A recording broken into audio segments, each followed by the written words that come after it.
it's Cuvée Spécial, Château Blanc. Blanc. It's kind of, Bordeaux is, I think it's 100% Merlot as well. No, 80 Merlot, 20 Cab. No, it's 80, yeah, and it's not 100% Merlot, but it's a right bank wine. The fact is... Explain right bank. Right bank is the right side of the Gironde. In fact, I was looking at the map the other day, and when the Dordogne and they split, and they get so far down, they're no longer than left and right. No, because they're far apart. And then in the middle of it is an area called Entrée de Mer, which means between two seas, because they're actually rivers, but they're very large rivers, and you could call them a sea. I don't know. Anyway. Oh, this is from our friend Claire. Oh, right.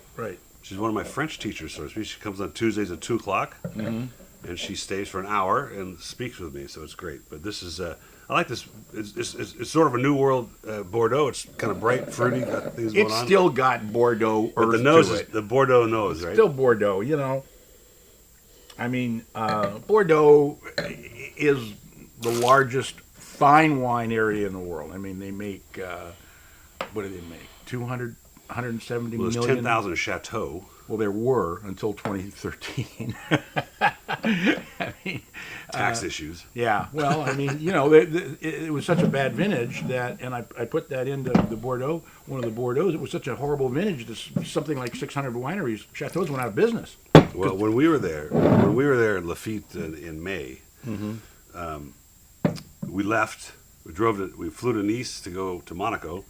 That day we got to Monaco, we turned on the news, and a hailstorm had come through south of Pauillac, actually maybe it was Entrée de Mer, and had just like a swath stripped the whole thing, all the vines clean. When we were there, beautiful green, the bud break, there was even some clusters starting, and then wherever this hailstorm, which was very defined, went through, stripped it to brown. Nothing. Zero. Well, it was a very, very controversial vintage because one of the big guys in Bordeaux, one of the big consultants who consulted for the winery that you featured a few times, Clos Monacour. Oh yeah. He came out and said it's a horrible vintage. There are no good wines made in that vintage, and of course everybody got all over him because how can you say that? You're going to ruin our business today. And he said, look. Nobody made good wine. I don't care who you were or where you were, because it was everything that could go wrong went wrong. Everything. About 2006. 2006 was great vintage. No, what vintage are you talking about? 2013. Oh, 13. Yeah. And 2015. I was talking about 2018. Oh, 2018. Oh, yeah, I heard about that, but that just did a small amount. So now here's what I learned about that: that some of these vines will come back and produce grapes still, right? But they won't have the quality that the original grapes would have had.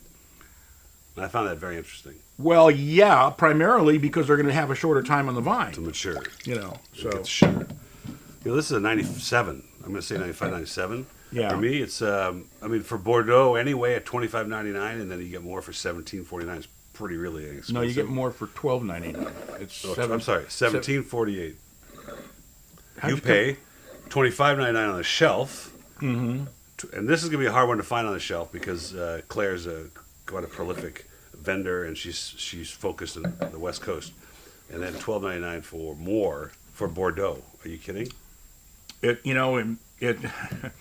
changing as we sit here. It's amazing how consistent these wines are. I mean, you don't taste too many really bad Bordeaux's, and I think. Oh, I disagree, mon frère. Au contraire, mon frère. Because they have a reputation to live down to.